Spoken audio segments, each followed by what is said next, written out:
జోహార్ ఎన్టీఆర్, జోహార్ ఎన్టీఆర్. ఈరోజు అనంతపురం నందు super 6 super hit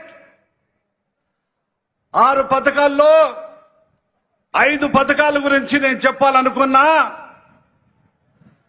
మన ముఖ్యమంత్రి నారా చంద్రబాబు నాయుడు గారు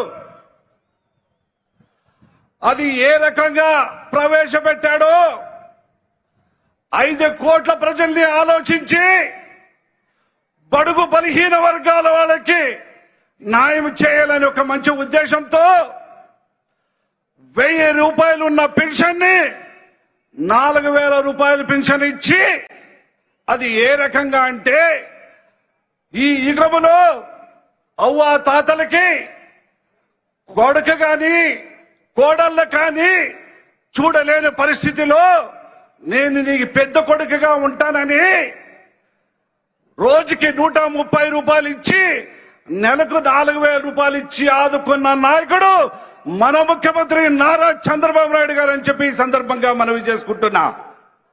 రెండవ పథకం దీపం పథకం. ఈరోజు చూడండి, బడుగు బలహీన వర్గాల వాళ్ళు వాళ్ళ భర్తలు జీతంతో చాలినంత ఉంటే నేను మీ ఇంటికి అన్నగా ఉంటా, మీకు ఉచితంగా 3 గ్యాస్ సిలిండర్ల సంవత్సరానికి ఇచ్చి ఆదుకుంటానన్న నాయకుడు మన ముఖ్యమంత్రి నారా చంద్రబాబు నాయుడు గారు అని చెప్పి ఈ సందర్భంగా మనవి చేసుకుంటున్నా. ఈరోజు చూడండి, మన ముఖ్యమంత్రి గారు ప్రతి బిడ్డ పుట్టిన వాళ్ళు ఎవరికైనా గాని తల్లికి వందనం ఇస్తానని చెప్పిన విధంగా మన ముఖ్యమంత్రి తనయుడు నారా లోకేష్ బాబు గారు విద్యాశాఖ మంత్రి అయిన తర్వాత ఎంతమంది పిల్లలు ఉన్నాయి చదివించుకోండి, అంతమందికి నేను ఇస్తానని తల్లికి వందనం ఈరోజు చెబుతుంటే, ఒక్కరు కాదు, 2 కాదు, 10 మందికైనా కూడా తల్లికి వందనం ఇచ్చి ఆదుకున్న నాయకుడు మన ముఖ్యమంత్రి నారా చంద్రబాబు నాయుడు గారికి దక్కుతుందని చెప్పి ఈ సందర్భంగా మనం చేస్తున్నా.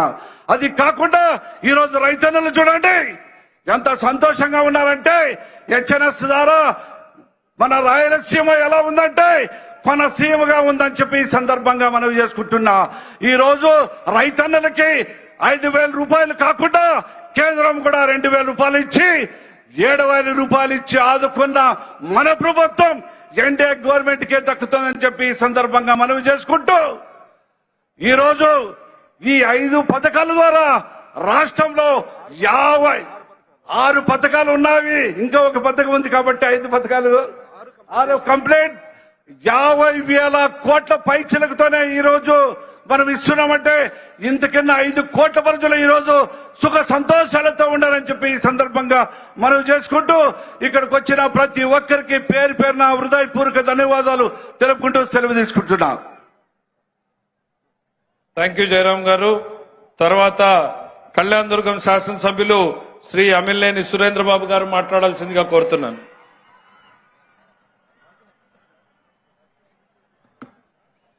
అందరికీ నమస్కారం. వేదిక మీద ఉన్న